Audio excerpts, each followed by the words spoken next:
이강인 선수가 파리 생제르맹에 입단한 후 훈련에서 놀라운 장면의 연속입니다.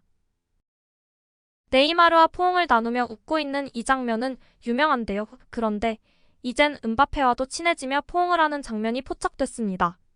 게다가 이강인 선수의 합류 이후에 파리 생제르맹의 내부적인 상황도 어느 정도 정리가 되는 듯 보입니다. 파리 생제르맹은 22일 프랑스 2부 리그 우승팀인 르하브르와 친선 경기를 펼칠 예정인데요. 파리 생제르맹의 본격적인 일본 투어를 대비하며 몸풀기 정도의 경기라고 할 수 있는데요.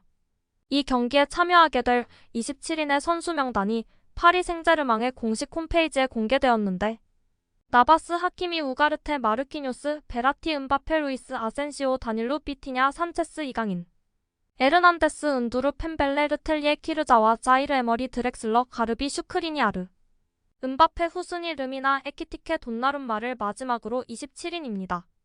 PSG의 선수 명단을 보면 확실히 어린 선수들의 비중이 높게 보이는데요. 2001년생인 이강인도 어린 선수이지만 이강인 선수보다 더 어린 유망주들까지 여러 투입되었는데요.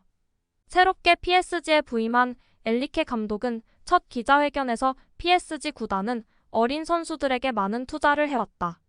난 어린 선수들을 신뢰하는 스타일이다. 선수들이 노력하고 큰 야망을 가졌으면 좋겠다. 그런 모습을 보기 위해 어린 선수들에게 기회를 주는 걸 선호한다라고 말하며 유망주들에게 기회를 많이 주겠다는 말처럼 PSG의 명단을 보면 확실하게 알 수 있었습니다. 그렇게 새롭게 영입된 이강인 선수도 재능을 확실하게 보여줄 기회를 충분히 받을 수 있다는 뜻이죠. 그런데 한 가지 이상한 점을 보면 명단에 네이마르의 이름이 없다는 것입니다. 사실 네이마르는 올해 리그에서 릴과의 경기에서 상대의 거친 태클로 인해 발목을 다치고 말았습니다. 후상 직후 프랑스 현지 매체들에서는 최대 한 달 정도 결장할 것이라고 봤는데 결국 수술을 받을 예정이라며 최소 서너 달을 결장한다는 사실이 밝혀진 바 있었습니다. 당연히 리그 후반기에는 활약하지 못하고 지난 시즌 초반기에는 폼이 오를 대로 올라 3경기 만에 10포인트를 올리며 역대급 시즌을 보낼 것이라고 예상되었지만 계속되는 상대팀의 거친 견제들 때문에 부상을 시즌 내내 시달리며 아예 시즌 아웃까지 당해버려 팬들에게 아쉬움을 줬습니다. 그리고 발목 부상이 아직 완전하게 돌아오지 않았기 때문에 이번 르하브르전 명단에서도 빠진 거죠. 원래라면 네이마르가 처한 상황은 심각해 보일 수 있었는데요. 올해 4월부터 맨유와 뉴캐슬 같은 팀들과 이적설이 돌고 예상 이적료가 7,500만 유로 정도로 구체적인 가격도 공개됐죠.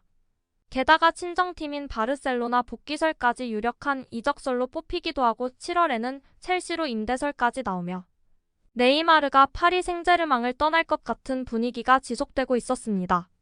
여기에 더해 올여름 사우디 리그까지 네이마르를 노리며 아릴랄이 4,500만 유로를 제시할 거라는 사우디 적설까지 등장했습니다. 미국의 CBS 스포츠는 PSG가 네이마르와 작별하길 원하고 사우디는 네이마르를 위한 엄청난 연봉을 제안할 준비가 됐다. 라고 하며 호날두가 받고 있는 수준의 연봉인 2억 유로를 제시할 것이라고 한 겁니다.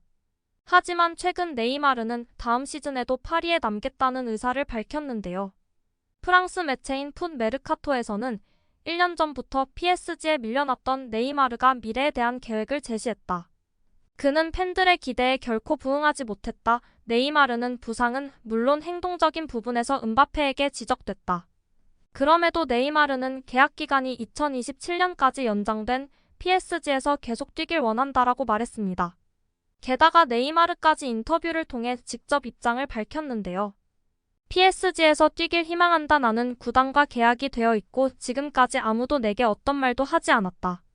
팬들과 선수들에게 사랑받지 못하더라도 나는 PSG에 있을 것이다라며 다음 시즌을 기약했습니다. 아마도 새롭게 영입된 선수들을 보며 다음 시즌의 희망을 보고 PSG에 남기를 원한다고 볼 수도 있겠네요. PSG에서 메시가 떠난 후 플레이메이커 역할을 해주던 선수는 없어졌다고 볼 수 있는데요. 파리는 그 대체자가 필요한 상황이었죠.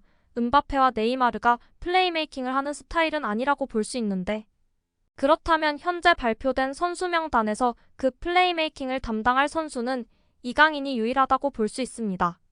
이강인과 함께 이적한 레알 출신의 아센시오가 그나마 비슷한 역할을 수행할 수 있지만 2019년 십자인대 파열 이후 스피드가 완전히 죽어버리며 이강인과 비교했을 때 이강인이 더 낫다고 볼 수밖에 없습니다.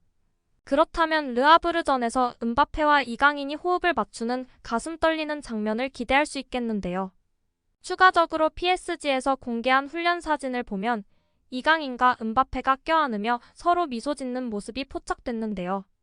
바로 옆에는 베라티와 네이마르도 보입니다. 또한 음바페는 자신의 SNS에 훈련 사진을 올리며 이게 바로 축구다라고 말하며 계약에 대한 문제보다 시즌 준비에 집중하겠다는 입장을 밝혔는데요. 음바페, 네이마르, 이강인의 모습을 일본 투어에서 확인할 수 있겠습니다.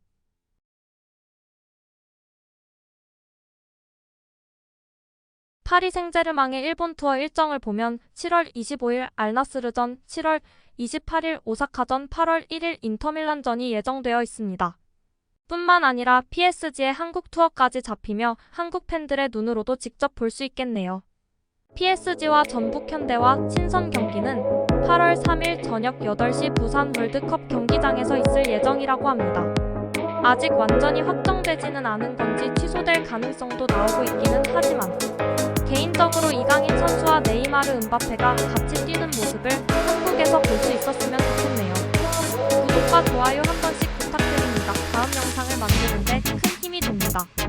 재미있는 소식이 있으면 다시 돌아오겠습니다. 좋은 하루 보내세요.